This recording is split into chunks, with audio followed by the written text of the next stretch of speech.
Sometimes I ask people, like, do you want to be normal or do you want to be happy?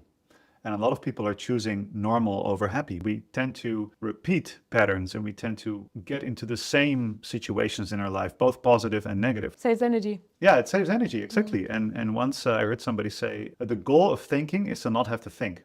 So think about it once and then you automate it. And most of the patterns that we have picked up that repeat themselves, both positive and negative, we have learned under some type of pressure of basically survival, right? So if And they used to serve us at the time that we came out of yeah, and that's them, most completely likely. fine. But whether it's a positive thing, so for example, your relationship with money, or how you deal with romantic relationships, or how you nourish yourself with food, how you care for yourself, whether you think generally positive or negative thoughts, these things aren't there by chance. They have been selected. It's kind of a natural selection. You come across certain situations in your life, and then you apply, oh, what if I really hold my boundary here?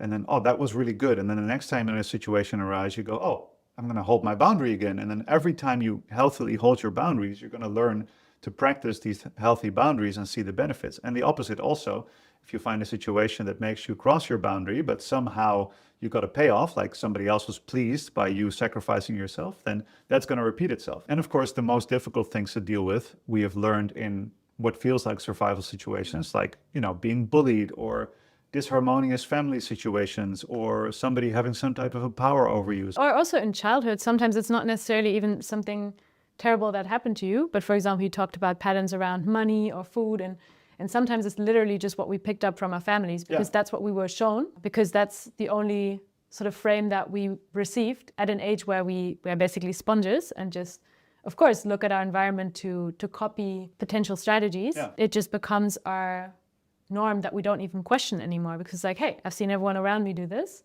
or this is the way that my family looks, or my parents, or anybody that's influential to me looks at the world, so they must have figured it out. And that's also what you just said, is that it works, and even if it doesn't, and that's the funny thing,